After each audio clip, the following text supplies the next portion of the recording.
morning, and welcome to our morning take. My name is Frank Johnson. I'm Abraham Lawrence. Nick Seaman. The professor. And our goal here is to describe for you the movie that's going on in our head when we read the Bible. Today is Thursday. It's August something. I think it's August the 3rd. Mm-hmm. Yes. Yeah, August the 3rd. It's episode 149. 149. Ooh, Thursday, August 3rd. We are talking about Jacob and Laban, and I couldn't say it yesterday because we needed to wrap it up, but I just thought Laban had a lot of gall to look Jacob square in the eye and say, let me tell you something, boy. Everything you see out there is mine.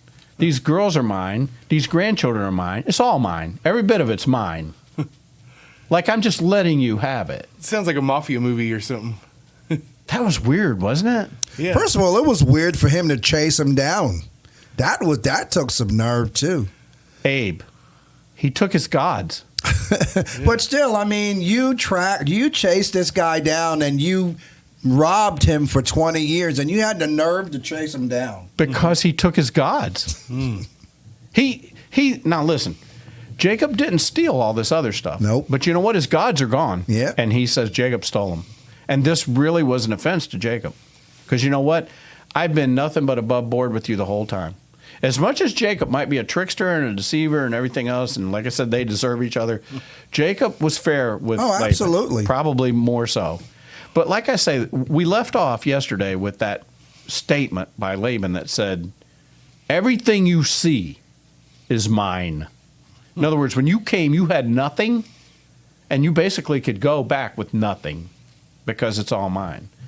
What was that whole thing that Jacob just told him? None of that played into Laban? Well, I'm thinking that, everything. First of all, everything Jacob said was the truth. Absolutely. He just, he hit him where it hurts.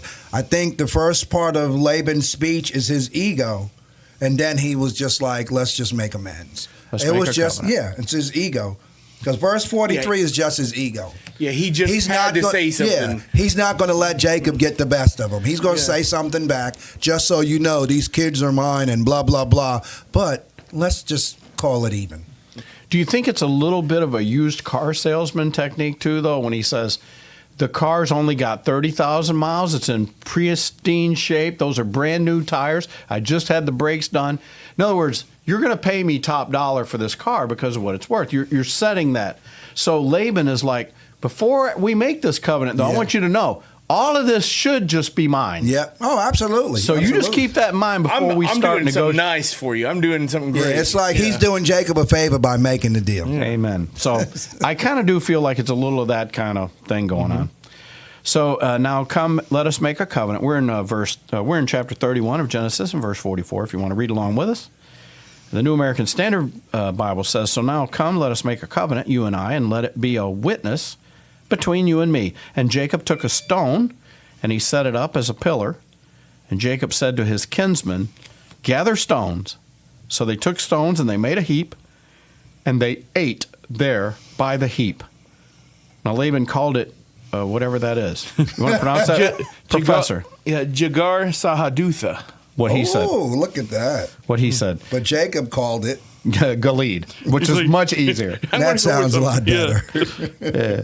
It's like Y46, X17. Yeah, I just Gilead. Omaha. You had to be here yesterday for any of that to make sense to you. Okay. Verse 48, Laban said, this heap is a witness between you and me this day.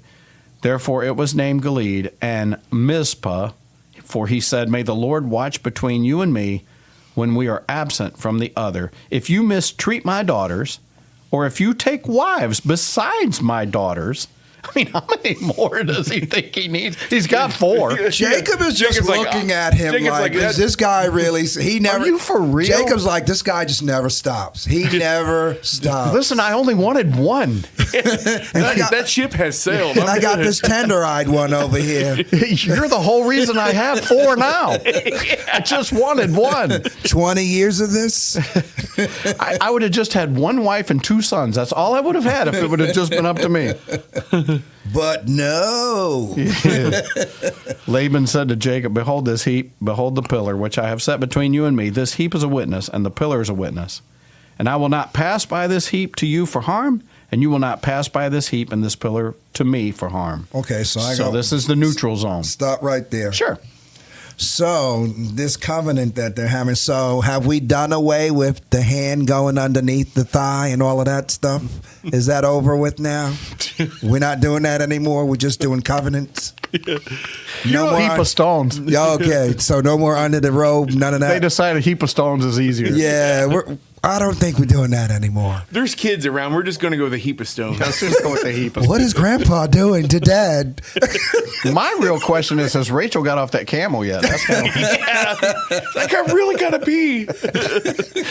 I don't think it would matter at this point. She's probably already done. That's all I'm saying. Oh, now he doesn't want the idols. Where can I clean these things up? Oh, my goodness. Anyway, so basically, if you didn't follow along to what we're reading, and some people really still don't maybe understand. They're like, what? This is the demilitarized zone. In other words, there are 7 days from where he's at, and he's getting closer to where he needs to go. And so these stones will always be here so that we know that if you ever come back this way, don't go past these stones. If you do go past these stones, don't have harm in mind to come after me. I won't come after you. Yeah. You don't come after me. Yeah. Please don't hurt my daughters. Please don't take any more wives. Please I don't know. But on a serious note, Yeah. When we going back to the search and seizure, does he even really check Rachel? Because he would never think that Rachel would do it. So he probably didn't even really look. You know, the movie in my head goes something like this. He stares at Rachel. She says all this to him, and he's just like, yeah, I think I know where my idols are, but there's no way. There's no way I can do this. I don't really think he suspects her, though, because, that's like his... That's his baby? Yeah, she wouldn't...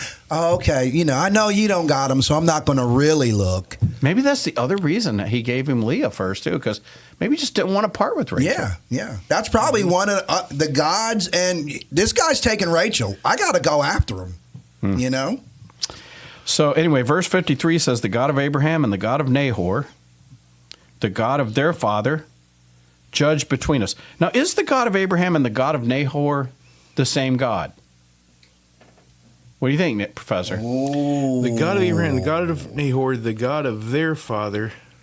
Well, it's their father. I think that couples them together. So where does Laban get this whole worshiping the little figurines from? Yeah. If it's the same God? Because I am going to tell you, it is the same God. Yeah. That's why it's a capital G in everything you see here. Mm-hmm. The God of Abraham and the God of Nahor is the same God. What's happened now, Laban has... Yeah, he just mixed in with... He's doing his own thing. Very hypocritical and very blasphemous. He's got these other gods. Mm-hmm. All right. Jacob offered a sacrifice on the mountain, and he called his kinsmen to the meal, and they ate the meal, and they spent the night on the mountain. Early in the morning, Laban arose and kissed his sons and his daughters and blessed them. And then Laban departed and returned to his place. So he don't kiss Jacob, he just leaves? He ain't kissing Jacob no more. We don't want him crying. The heap was good enough. So the bottom line is this. Laban does come out of it the lesser. Mm-hmm. Jacob really gets the best of everything. After all 20 years, mm-hmm. Jacob gets the best flocks. Oh, absolutely. He gets the 2 daughters. He has all these sons. You know how jealous that must make Laban because he had 2 girls. He didn't even, as far as we know, he didn't have any boys, right? No. What do you think? I think he might have boys. Laban? Yeah. Well, you'll have to clue us in for it tomorrow then. Yeah, I'm anxious to hear that story. All right, come back tomorrow. Thursdays and the books.